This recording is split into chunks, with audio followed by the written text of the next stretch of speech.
Alors nous allons maintenant avoir un temps d'échange entre nos deux intervenants.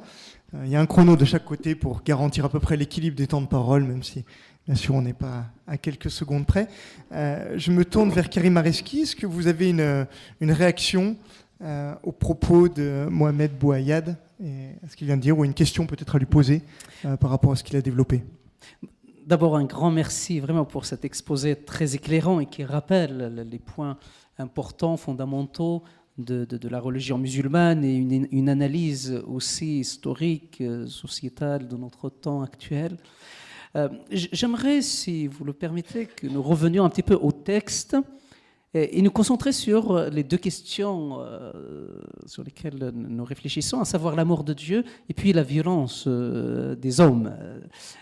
D'abord pour l'amour de Dieu, vous avez bien sûr évoqué l'amour de Dieu et le Coran le dit en effet, que Dieu vraiment, que le Seigneur est vraiment miséricordieux et plein d'amour. Je cite le Coran 11, le terme miséricordieux, on le retrouve régulièrement dans la Basmala qui précède la plupart des sourates. Ma question est la suivante: est-ce que l'amour de Dieu dans le Coran est conditionnel ou inconditionnel? Est-ce qu'il est conditionné vis-à-vis à l'égard des personnes ou au contraire c'est un amour inconditionnel? Voilà, j'aimerais avoir un petit peu votre regard et votre avis sur cette question. D'accord, très bien. Alors, c'est une question qui se pose d'une manière logique parce que je sais que dans la conception chrétienne, Dieu est amour d'une manière inconditionnelle. Et donc, voilà, est-ce que dans l'islam, on retrouve la même condition? Alors, Dieu, il fait la différence entre l'amour des personnes dans cette terre d'ici-bas, qui est, lui, un amour inconditionnel, parce que, tout simplement, il les nourrit, il leur donne leur nourriture sans rien leur demander. Il dit, le prophète dit dans une parole authentique, si la vie avait la valeur auprès de Dieu de l'aile d'une mouche, il n'aurait pas donné à manger aux personnes qui ne suivent pas son chemin. Mais il donne à tout le monde. Et Dieu est amour dans ce sens. Maintenant, Dieu, il propose un projet à l'être humain sur Terre. Il lui propose tout un programme, justement, de suivre ses finalités, de réaliser ses objectifs. Et Dieu, il utilise souvent des moyens de persuasion pour contraindre l'homme à suivre ce qu'il veut. Et donc, il va le menacer, des fois. Comme le père, il parle à ses propres enfants. Il leur dit, voilà, si tu ne fais pas ça, eh ben, tu vas être puni. Voilà. Donc, ces utilisations qui sont dans le Coran, que Dieu fait, c'est pour justement appeler les gens à réfléchir sur leurs conditions et à revenir sur le chemin de Dieu. Et il y a maintenant la relation de l'homme avec Dieu après la mort. Là, c'est le jour du jugement dernier. Alors là, tout est joué. Les gens, bien sûr, qui n'ont pas suivi le chemin de Dieu, eh bien, ils auront leur punition. Et ça existe aussi dans les évangiles, ça existe aussi dans la Bible. C'est le même projet. Et ceux, bien sûr, qui auront suivi le chemin de Dieu, ils auront la récompense. Tant que l'homme est en vie, eh bien Dieu, il garde toujours espoir en lui pour qu'il puisse suivre son chemin et reconnaître son amour. Voilà. Merci beaucoup. Une question peut-être en retour pour Karim Areski suite à son exposé ou en lien avec ce sujet que vous venez de développer? Dans votre exposé, vous avez parlé des expériences de violence, bien sûr, dans la chrétienté, et vous êtes passé outre l'expérience des guerres de religion, qui, bien sûr, d'après les statistiques, a fait des centaines de milliers de morts en France. Ces guerres de religion qui étaient justement entre les catholiques et les protestants. Voilà. Et cette guerre qui a duré plus de 36 ans, il me semble. Est-ce que vous avez les vraies causes de cette guerre? Voilà. Si vous pouvez nous éclairer par rapport à ça. Oui, tout à fait.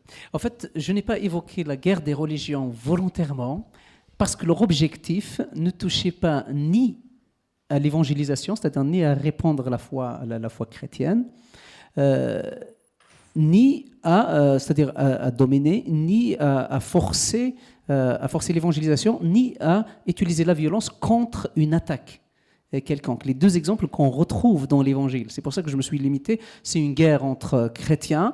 J'ai considéré que, comme par exemple la difficulté, la guerre qu'il y a entre les sunnites et les chiites, qui a commencé, comme vous l'avez évoqué, mais qui se poursuit tout au long de l'histoire, même jusqu'à nos jours, on pourrait au Moyen-Orient se poser la question si, ce n'est pas la cause principale, comme vous l'avez très bien montré, mais s'il n'y a pas quelque chose un peu de cette guerre un peu fratricide. Voilà.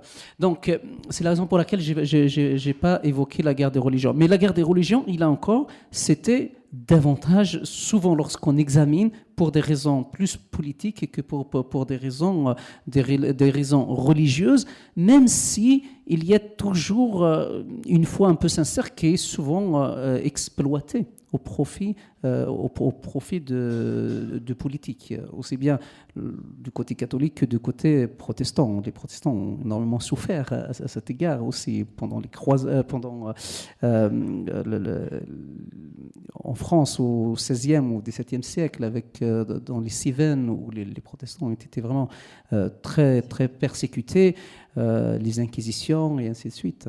Donc, mais cela, j'ai considéré que c'est vraiment un sujet un peu en annexe par rapport à notre question fondamentale qui touche à l'utilisation de la violence, de la force, de la violence. Je comprends parfaitement la distinction que vous avez tenté de faire. Donc, elle est pour des fins purement religieuses. Il est vrai que Jésus, lorsqu'il est venu, il n'est pas venu pour instaurer un État sur la terre. Et il a proclamé le royaume de Dieu. Contrairement donc à Mohammed qui a voulu instaurer l'État, un État en tous les cas à partir de Médine, la société, la communauté musulmane. Et c'est vrai que là il y a une distinction. Dans le cadre de l'État, c'est tout à fait juste ce que vous citez de Pascal. Je souscris totalement sur l'utilisation de la force et de la justice. Mais en même temps, vous avez parlé de djihad mineur. Vous avez parlé de djihad mineur, vous l'avez présenté sous l'angle uniquement défensif. Mais dans le djihad mineur, il y a aussi l'angle offensif. Bien sûr, il y a vraiment des règles, et ce n'est pas n'importe qui, ce n'est pas un jeune banlieusard qui débarque du jour au lendemain pour dire on va faire de djihad. Donc il y a des règles bien strictes et ainsi de suite. Mais ceci dit, le djihad mineur offensif existe aussi dans l'islam, et c'est sur cette base qu'il y a eu le Futuhat al-Islamiyya, donc les conquêtes musulmanes qui ont permis en un siècle de venir de l'Arabie, de conquérir déjà le Proche-Orient, et aussi l'Afrique du Nord, même l'Espagne et même une partie de la France. Et donc j'aimerais justement revenir un petit peu sur ce point, si vous le permettez, sur la question de djihad mineur, donc défensif. Et ça, nous sommes toujours dans la conception théologique classique de la théologie musulmane. Après, il y a la définition djihadiste, un peu salafiste de djihad. Ça, c'est vraiment un autre champ de réflexion. Alors, moi, j'avais lu une fois un texte écrit par un certain monsieur Arizri sur le djihad, justement. et qui fait peut-être la différence entre djihad mineur, djihad moyen et djihad majeur. Voilà. Alors, ce qu'il faut peut-être dire, c'est que quand on parle de la conception du djihad, il y a une discussion très très fervente entre les savants par rapport à cette question. Et ils ne sont pas tous d'accord, justement, sur est-ce que le djihad doit être défensif seulement ou alors offensif aussi. Ils ne sont pas d'accord. Bon. Certains parmi eux, bien sûr, disent oui, il était offensif et il doit l'être. Mais beaucoup disent non, il doit être défensif et il a toujours été défensif. Alors pourquoi cette divergence ? Cette divergence, en fait, elle est liée à l'histoire de la guerre qui va justement donner naissance aux sunnites et aux chiites, de cette grande fitna qui va se passer entre Ali et Muawiyah, et que après cette zizanie, le pouvoir de le monde musulman, alors en islam, il va passer d'un pouvoir qui était basé sur la notion de khilafa, qui est le khilafa rashida, donc le califat. Et quand j'utilise le mot califat, c'est un mot qui va être entaché dans l'histoire de beaucoup de pesanteur, beaucoup de poids négatifs. D'ailleurs, aujourd'hui, je ne sais pas, un mouvement terroriste qui se fait appeler Daesh, il se fait appeler aussi un État islamique et il se fait appeler aussi califat. Donc c'est un mot qu'on doit prendre avec des pincettes. On ne va pas l'utiliser comme aujourd'hui veulent l'utiliser les manipulateurs. Donc alors, je disais que le pouvoir en islam, il faut qu'on fasse la différence entre la première période du vrai califat, dans lequel il y avait les 4 califes. Je sais que vous êtes spécialiste en islamologie, donc vous êtes au courant de cette histoire. Et puis la période qui va suivre après la cassure historique qui va arriver. Cette cassure historique qui va donner naissance à l'empire omeyyade, qui lui a changé les principes même du pouvoir, qui ne sont plus des principes religieux. C'est devenu des principes politiques, des principes expansionnistes. Le massacre qu'ils ont fait autour, on le connaît tous. Je sais que vous venez de l'Algérie, vous êtes d'origine kabyle. Ibn Khaldoun, lui, il parle de l'apostasie des Berbères à 12 reprises, n'est-ce pas ? Voilà. L'apostasie des Berbères à 12 reprises contre ce que les Kabyles appelaient les envahisseurs, n'est-ce pas ? Et il y a un chercheur marocain qui est aussi berbère, M. Hassid, je ne sais pas si vous avez déjà entendu parler de lui, non ? Qui a fait des recherches justement sur ces apostasies et qui dit, en fait, ce n'était pas des apostasies. Les gens ne se sont pas. Lam yakunu murtaddin. Donc je parle en arabe pour que. Voilà. Donc ils ne sont pas. C'était pas des apostats. Non. C'était le gouverneur omeyyade de l'époque. Il n'avait plus le moyen de récolter les impôts de ces personnes pour les envoyer à la capitale islamique parce qu'ils sont devenus musulmans. Et quand ils deviennent musulmans, ils ne payaient plus l'impôt. Et donc, ils obligeaient les gens à payer les impôts. Et ils ont dit, mais nous, on paye déjà zakat, on paye déjà l'aumône. Et donc, ils se révoltaient à chaque fois. Ils se révoltaient à chaque fois.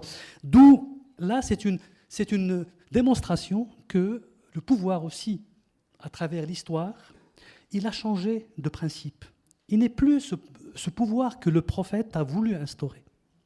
Et d'ailleurs, il y a une parole du prophète rapportée par l'imam Ahmad, dans lequel le prophète, il prédit l'avenir. Et il dit que le califat durera 30 ans. Je ne sais pas si vous avez déjà vu ce... Voilà. Et surtout les chiites, ils sont très à cheval sur ce genre de hadith parce qu'ils attendent le Mahdi, parce que je sais que vous êtes en train de faire de la recherche sur les chiites.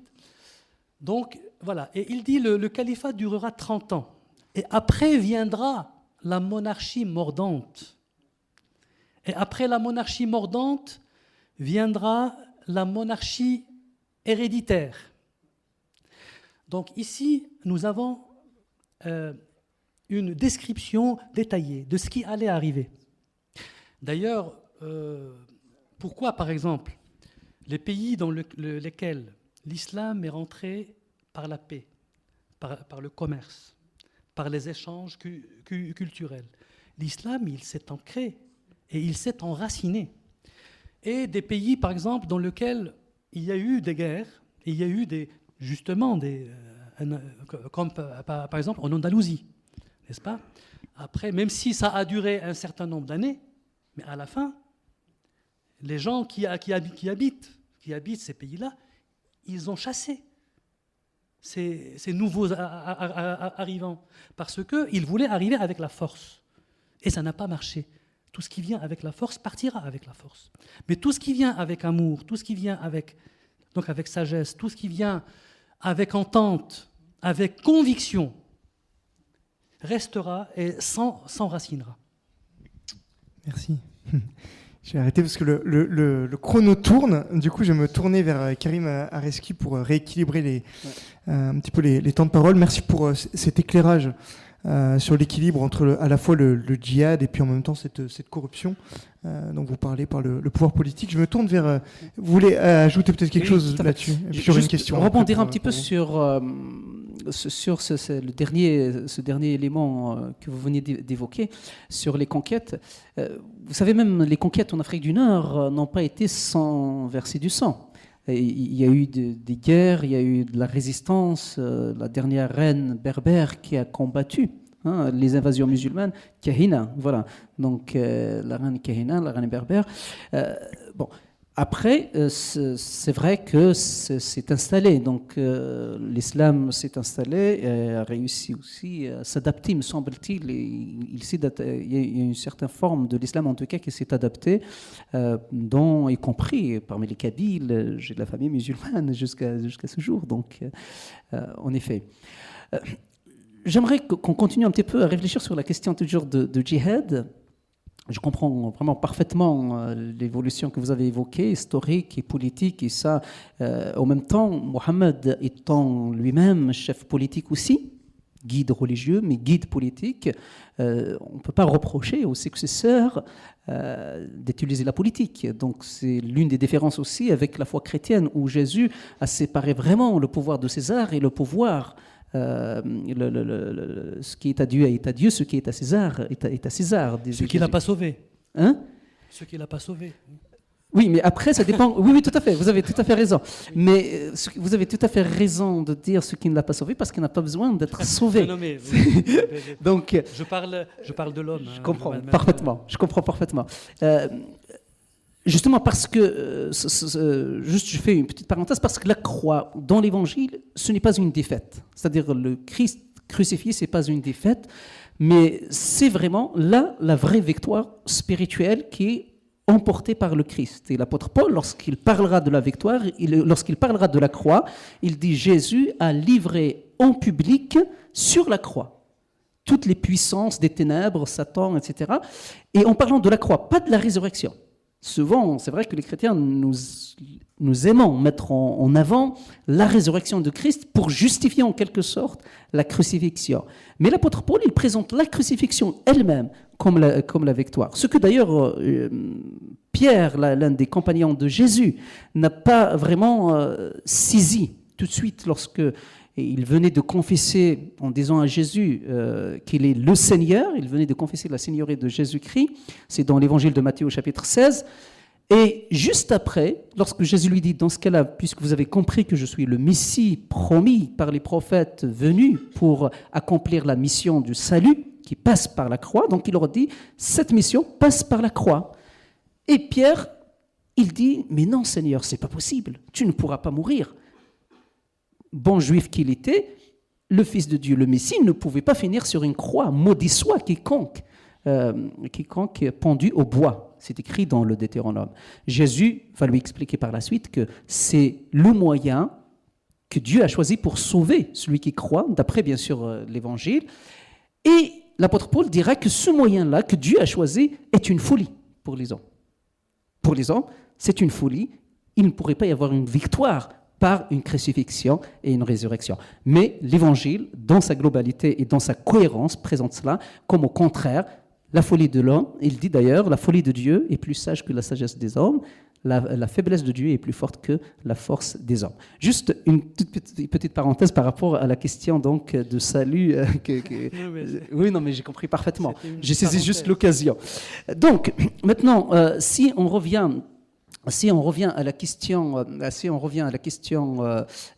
de djihad, moi je comprends vraiment, comme je vous disais, que la différence entre les deux conceptions, c'est le fait que Jésus, il sépare vraiment les pouvoirs.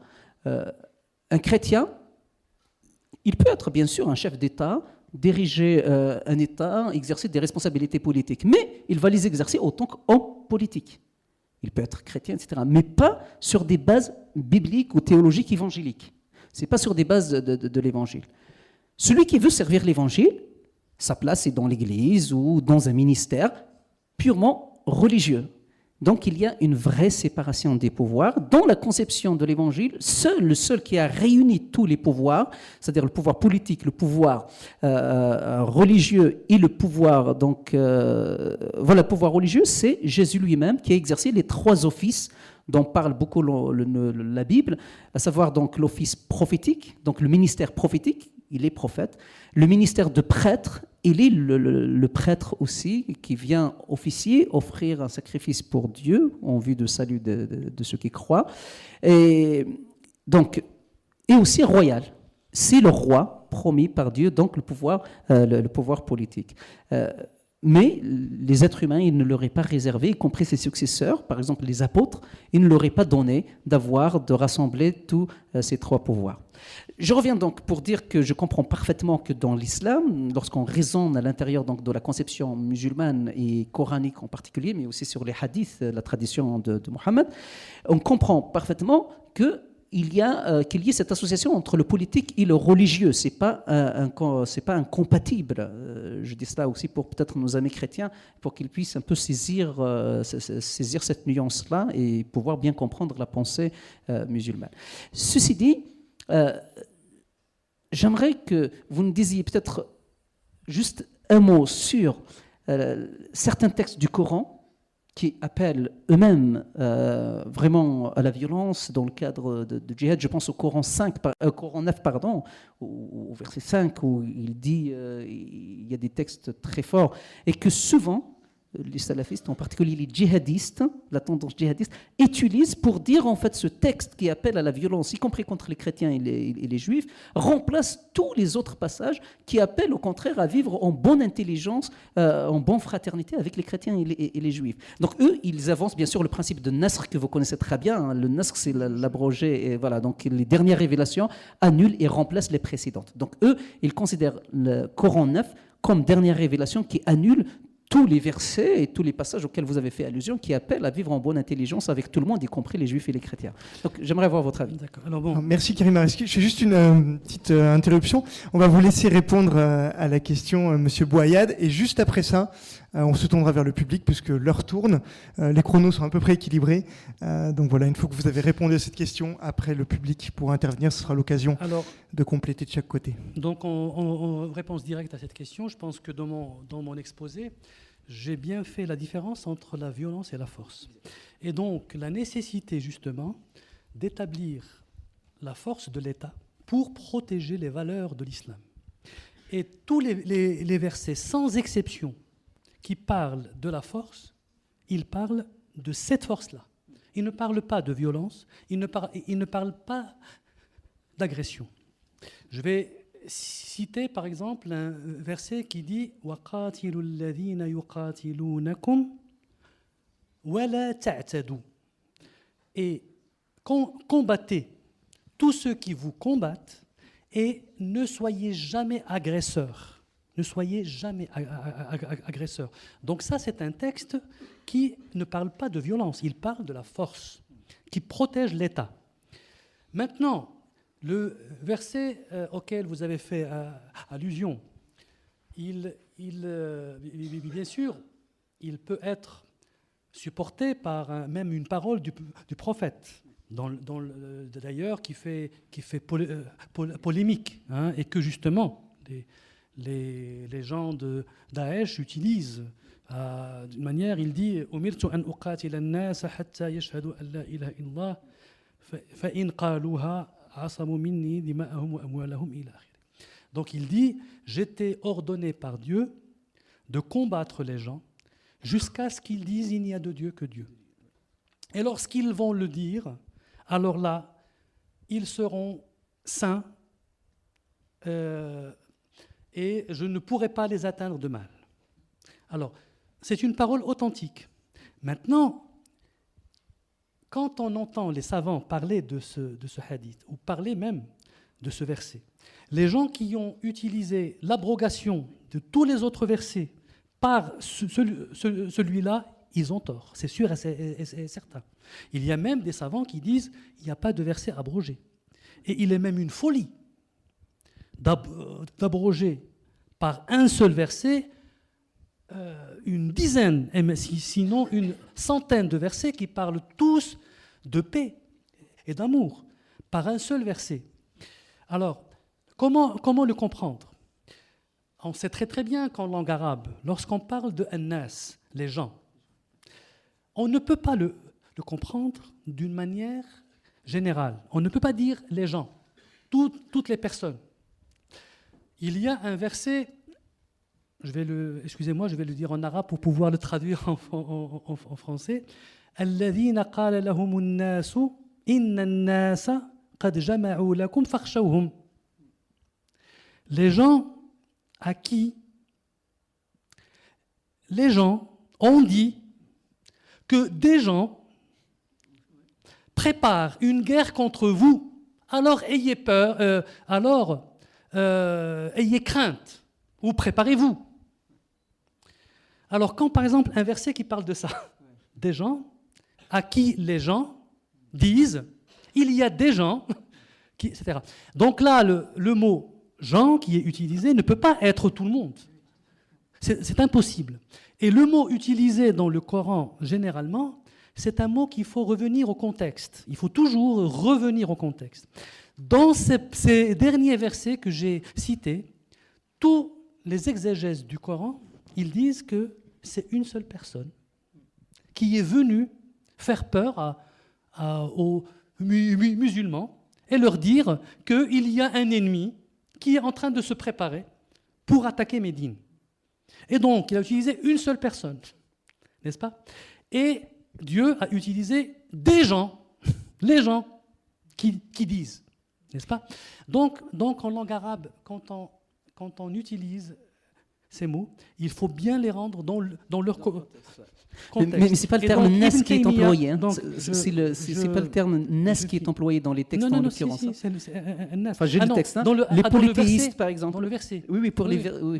Dans les versets que je vous ai cités tout à l'heure, par exemple, il parle, le Coran 5, verset 9, vous pouvez tuer qatilou, hein, c'est le verbe qatala, pas jahidou, hein, pas combattre, mais qatilou.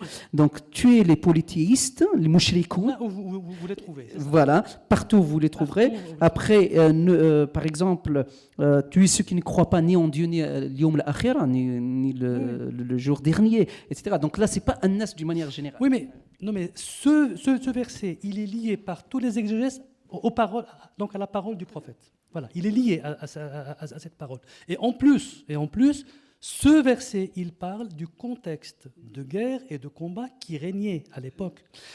Quand on lit la sira, la vie du prophète, et quand on voit après la révélation des derniers versets, comment le prophète, il va rentrer à la Mecque en gagnant, alors qu'il a toute la force, toute la puissance. Il peut bien sûr se venger des Mécois qui l'ont maltraité. Et vous êtes au courant de l'histoire. Et il va déclarer haut et fort, n'est-ce pas, que celui qui rentre chez lui, qu'il vive en paix. Que celui qui rentre chez Abu Sufyan, qu'il vive en paix. Et il va même dire à Khalid ibn al-Walid, lorsqu'il va faire une erreur et tuer quelqu'un, il va lui dire « Pourquoi tu l'as fait ? J'ai ordonné à ce qu'aucun sang ne soit versé aujourd'hui. » Et lorsque il y a des compagnons qui sont rentrés en criant « Al-yawma yawmul malhama » aujourd'hui c'est le jour de la vengeance et de la guerre, le prophète leur a dit « Al-yawma yawmul marhama » aujourd'hui c'est le jour de la miséricorde. Donc c'est-à-dire que le fait historique même du prophète, quand il est rentré à la Mecque, contredit ce que les gens qui vont utiliser tel verset pour dire ce verset, il a abrogé une centaine de versets, n'est-ce pas? Et juste avant, bien sûr, il y a le grand pèlerinage. Avant le grand pèlerinage, il y a ce qu'on appelle Al-Hudaybiyah. Et à l'époque, bien sûr, l'armée du prophète était une très très grande armée. Mais il vient en pèlerin à la Mecque. Et il vient sans armes. Et il va envoyer Ottoman, il va l'envoyer pour faire le pèlerinage. Et il dit « Je suis venu en frère ».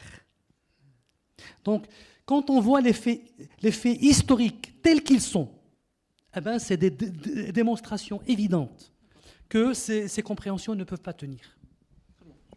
Merci pour ces précisions. On se tourne vers le public. Alors, je vous demanderai si c'est possible, dans un premier temps, de poser les questions pour Karim Areski, parce qu'avec les temps de parole, ça permet de renvoyer un petit peu le chronomètre de ce côté-là. Je crois qu'il y a un micro qui doit circuler dans la salle. Voilà, le micro est là. Et il y a une question devant, au premier rang. On vous écoute. Moi, je voulais constater quelque chose par rapport à ce qui s'est passé après les attentats. Et je voudrais poser la question à M. Areski, peut-être. L'État français utilise-t-il la force, comme l'a décrit M. Boyad, non pas pour maintenir la paix et la justice sociale surtout, mais pour abaisser à des buts politiques une partie de la population, vu que 5000 maisons ont été dévastées par le raid ou les différentes polices sans juge d'instruction sur comment on appelle ça, administratif uniquement. Et pour remonter une autre partie de la population, une autre catégorie de la population qui va les soutenir pour les garder au pouvoir. Et par rapport à ce qu'a dit M. Boyad maintenant, peut-être on va déjà répondre à cette question. Et puis, je pense qu'il aura le temps de réfléchir, si vous me permettez. Vous avez dit, M. Boyad, qu'il a eu les services français, ils avaient des gens sous contrôle judiciaire. C'était des jeunes délinquants, ils étaient très bien connus par les services de renseignement. Bien sûr, il a eu des manipulations de l'extérieur de la France, peut-être. Mais donc, quand je vois certains dirigeants musulmans, entre parenthèses, que j'appelle des dirigeants de service, on les voit à la barre, passer à la défense. Ma question, c'est pourquoi le pouvoir facture-t-il les faits aberrants à Paris ou ailleurs à l'islam? Pourquoi ils insistent avec tous les médias pour mettre à la barre l'islam et les musulmans, tout en se servant de ces musulmans de service, entre guillemets? D'accord, merci pour votre question. Karim Areski. Oui, merci beaucoup pour votre question. Je veux mentionner d'abord que votre question porte un petit peu en marge par rapport à notre problématique aujourd'hui, mais je comprends parfaitement votre sentiment, je l'entends.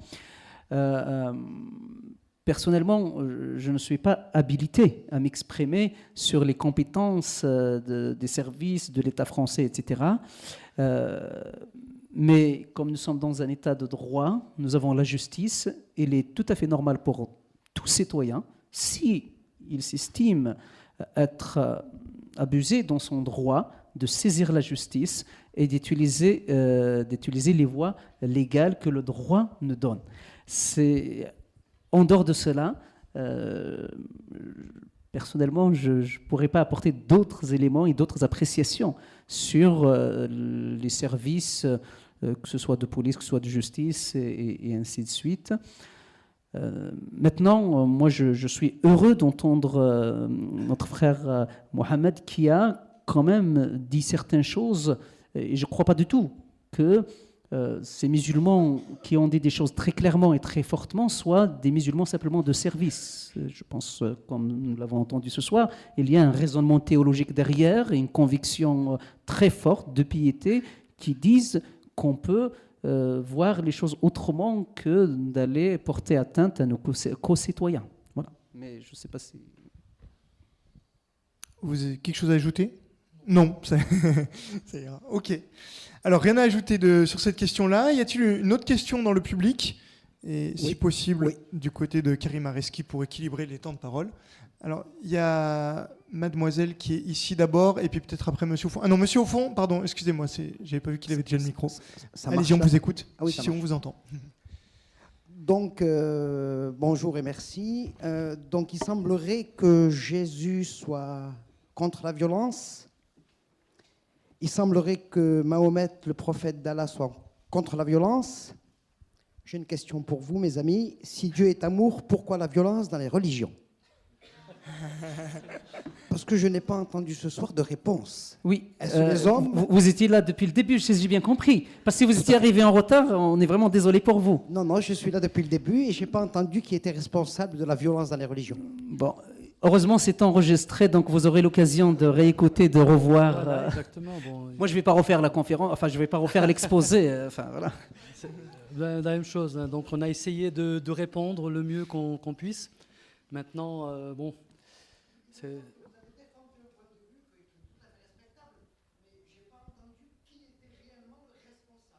Alors, bon, de toute façon, que ce soit dans la réponse, que ce soit dans les réponses apportées. Ouais. Bon, il me semble que dans les deux intervenants, si je ne me trompe pas, mais votre point de vue chacun, c'était que ce soit des hommes qui finalement corrompent l'essence de la religion et au nom de la religion font le mal. Alors c'est clair que le coupable n'a peut-être pas été nommé clairement, mais je pense que c'était induit, quoi. Donc on a aussi parlé des causes politiques, des causes sociétales, etc. Et que la religion était généralement instrumentalisée pour défendre d'autres causes, qui ne sont pas des causes religieuses. Et quand on voit le début de la violence, par exemple, je vous donne un petit exemple. Lorsqu'on parle du terrorisme qui arrive aujourd'hui, qui frappe notre pays, est-ce que vous avez déjà entendu parler du terrorisme islamique avant les événements de la guerre d'Irak? Jamais. Donc, est-ce que ces musulmans-là, ils étaient déjà musulmans? Pourquoi ils n'ont pas fait leurs actes avant cette guerre? Pour quelle raison? Donc, ça c'est une réponse directe et évidente, que la raison n'est pas une raison religieuse, c'est une raison politique. Rien qu'en lisant l'histoire, en plaçant les événements à leur place, on a des réponses qui sont logiques. Et aujourd'hui, l'islam, il est instrumentalisé. Le christianisme a été instrumentalisé et il est toujours instrumentalisé. Donc il y a des gens qui ont des intérêts politiques, ils ont des intérêts propres à eux pour le pouvoir, et après, bien sûr, ils vont utiliser les religions parce que les religions, ils ont un potentiel mobilisateur énorme. Et alors, ils vont jouer sur ça, jouer sur cette corde pour réunir les gens, faire croire aux gens des choses, et puis après les utiliser pour leur propre jeu. Voilà ma conclusion.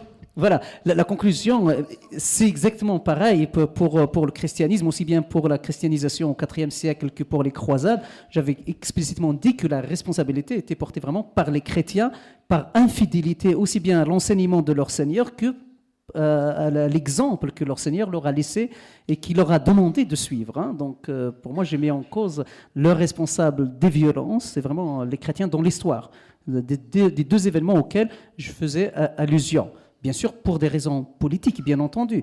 Et pourtant, l'Évangile sépare très bien les deux pouvoirs. Mais voilà. Merci. Il y avait une autre question, je crois. Voilà, d'abord ici, peut-être devant. Et puis... Ah, pardon, il y a déjà le micro là-bas. Voilà. Puis après, ce sera ici, parce que la dame attend depuis un moment. Bonsoir à tous. J'ai deux questions. Qu'est-ce que vous pensez du verset 256 qui commence de la sourate 2, « Nulle contrainte en religion ». Et ensuite, est-ce que vous avez lu lecture du Coran de Mohamed Harkoun ? Mohamed Harkoun. Allez-y. Merci pour la question. Donc le verset, il dit « La ikraha fi din », donc il n'y a nulle contrainte en religion. Donc ça, c'est un principe fondamental en islam. Toute personne a le droit de croire en ce qu'elle veut, et même à ne pas croire si elle veut. La constitution de Médine est une démonstration évidente. Lorsque le prophète il va écrire cette constitution, faites une petite recherche sur Internet, constitution de Médine, vous avez tous les actes de cette constitution, dans laquelle il y a un établissement d'un État juste qui ne fait pas de différence entre les citoyens en tant que citoyens, pas en tant que musulmans. Il y avait les juifs, il y avait les chrétiens qui vont venir après, les Bani Najjar qui vont venir après. Et donc, il n'y avait nulle contrainte en religion. Par rapport, bien sûr, à la traduction de M. Harkoun, c'est une excellente traduction. M. Harkoun était un très, très grand professeur. Donc, oui, voilà. Donc, Une question ici. Bonsoir. Pendant que vous parlez, en fait, à un moment donné, vous avez utilisé l'expression c'est djihadiste salafiste. Et en fait, de mon point de vue, et en tant que musulmane, ce que les gens qui sont recrutés par Daesh, ce qu'ils font, ça n'a rien à voir avec la religion, ça n'a rien à voir avec l'islam, et d'ailleurs rien à voir avec aucun des livres qui ont été descendus, qui ont été faits être descendus par Dieu. Et en fait, je me demande si, en appelant ces gens-là des salafistes, si on n'est pas en train de dire et de souligner d'ailleurs ce que les médias en général font, que c'est le fait que ce qu'ils font, les actes terroristes qui se commettent, en rapport avec la religion. Parce qu'en fait, il existe la salafia, on peut dire que c'est un courant de l'islam. Et moi, de ce que je connais de la salafia, les salafs, ils désavouent complètement ces actes. Ouais. Donc la question, est-ce qu'on a raison sur le salafisme. En fait, il y a trois courants de salafisme et il y a la troisième branche qui est vraiment une branche militaire, c'est-à-dire djihadiste. Et je ne voulais pas mettre tous les salafistes dans le même sac, j'ai bien précisé. Et cette branche-là, le salafisme d'une manière générale, et cette branche djihadiste en particulier, ça c'est pas moi qui le dis, hein, ce sont les chercheurs qui le répartissent de cette manière, hein, c'est pas moi du tout qui l'invente, viennent de l'enseignement donc du wahhabisme, qui vient donc de l'enseignement de l'Arabie Saoudite. C'est une branche qui a donné plusieurs mouvements djihadistes, aussi bien au Moyen-Orient qu'en Afrique du Nord, et aussi nos jeunes ici en Europe sont influencés par cette filière-là. Maintenant, leur raisonnement, Aujourd'hui, j'étais très heureux d'entendre notre ami parler, Mohamed, parler de la conception classique et qu'il faut faire entendre. Mais il faut savoir qu'il y a une autre conception, cette conception de ces djihadistes salafistes auxquels je fais allusion, et qui pour eux, il y a ils avancent le seul djihad, la seule compréhension de djihad possible dans le Coran et les hadiths, c'est le djihad militaire. Pour eux, ils ne font pas du tout la distinction entre le djihad majeur, mineur, moyen et mineur, et encore moins entre défensif et offensif. Et ils considèrent que les bases qu'ils donnent pour cela, d'abord à vrai dire, ils donnent deux raisons théologiques. Ils donnent d'abord, c'est l'assurance du salut, et pour cela, ils citent des textes. Et le deuxième, c'est le principe de Nasr que notre frère a bien quand même remis en place. Mais pour eux, le Coran 9 reste toujours le dernier texte qui vient abroger les textes qui parlent de l'amour et de la tolérance. De la même manière que les textes sur le vin. Vous savez que dans le Coran, lorsqu'on regarde les textes qui parlent sur le vin, il y a une progression. Initialement, ce n'était pas interdit tout de suite, mais c'est progressivement, à la fin, comme les musulmans à l'époque n'arrivaient pas à se maîtriser, et là le prophète leur a dit clairement qu'il est interdit. Et le Coran parle de ce principe de Nasr qui est appliqué sur cette question. Et donc, ces djihadistes disent ce texte, le Coran 9, remplace tous les anciens textes qui parlent de vivre en bonne intelligence. Sauf que, il me semble que cette compréhension pose trois problèmes, à mon sens. Si on continue maintenant à y aller dans le cœur de sujet, donc pose trois problèmes. Le premier problème, c'est un problème historique.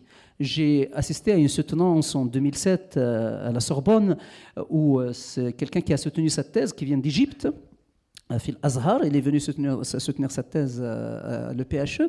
Et là, il a soutenu sa thèse sur le texte Coran 9. Et il a essayé de démontrer que le Coran 9 avait plus de chances d'être un texte donné par Mohammed au début de son ministère qu'à la fin de son ministère. Et dans ce cas-là, donc, c'est le raisonnement inverse qu'il faut prendre. Et du coup, ce sont les passages qui appellent à vivre en bonne intelligence et à l'amour qu'il faut mettre en valeur au lieu de ces passages qui appellent à tuer ou à la violence. Le deuxième problème que ça pose, donc historique, c'est le deuxième problème, c'est un problème, je pense,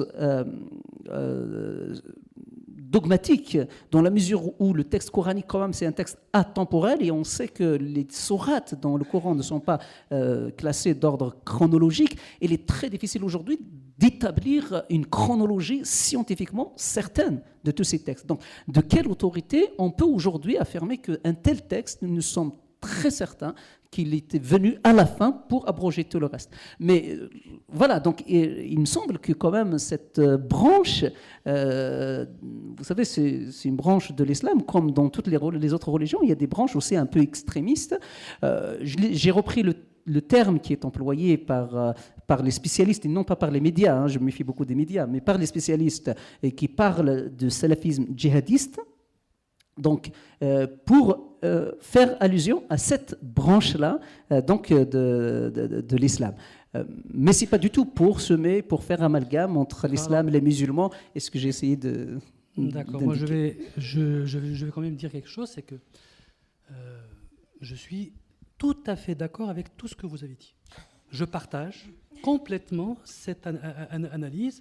Et c'est la réalité. Et ce n'est pas une analyse d'un non-musulman pour attaquer l'islam. Moi, je la partage tout à fait. Et c'est la réalité. Donc, il faut savoir qu'au sein de l'islam, il y a des mouvements, bien sûr, qui ont des compréhensions qu'ils veulent utiliser justement aujourd'hui pour la force, pour la vengeance, pour. Ça, c'est sûr et certain. Et bien sûr, ils vont trouver une argumentation théologique à ce qu'ils font. Et il faut ajouter autre chose, c'est que le mot salafiste, le pire, c'est qu'il est utilisé par eux-mêmes. Eux-mêmes, quand ils parlent d'eux-mêmes, ils se nomment salafistes aussi. Ce qui, bien sûr, fait quand même débat, parce qu'ils vont salir un mot qui est un mot qui veut dire Salaf Saleh, donc les saints aïeux, qui sont des fondamentalistes, on va dire, qui cherchent la pureté. Mais finalement, l'utilisation de ce mot a été saillie par eux. Et c'est eux-mêmes qui se donnent ce mot. Et donc, quand on parle même des médias, moi aussi je me méfie beaucoup des médias. Mais par exemple, quand on parle de Daesh, il se fait appeler lui-même État islamique. Alors, quand même M. François Hollande, au début, il avait dit ce n'est pas un État et il n'a rien d'islamique. Et il a tout à fait raison. Ce n'est pas un État et il n'a rien d'islamique. Mais ça pose quand même le problème, comment on va l'appeler? Et on va l'appeler Daesh, hein, comme la lessive. Hein. Non mais, parce qu'il y a eu une pub, justement, qui parlait de ça. Alors, et vaut mieux utiliser le mot Daesh que d'utiliser le mot État islamique. Parce que le fait d'utiliser le mot État islamique, là, nous sommes dans l'utilisation d'un concept. D'abord, c'est comme si on était en train d'attaquer l'islam en tant que religion et attaquer l'État en tant qu'État. Alors que ce n'est ni un État, ni l'islam. Donc, peut-être que la dernière trouvaille des médias, c'est qu'ils disent le groupe État islamique. Ils rajoutent à chaque fois le groupe État islamique. Bon, moi je préfère qu'ils disent Daesh. Hein. Comme ça, les deux mots ne sont... Merci pour les précisions. On va s'arrêter ici parce qu'on me fait signe qu'il va bientôt être l'heure de rendre la salle. Merci à tous pour votre participation. Merci à nos deux orateurs, Karim Areski et Mohamed Bouayad, et aussi à nos organisateurs pour cette soirée. Bonne fin de soirée à tous. Et puis n'hésitez pas à contacter les GBU pour plus d'informations.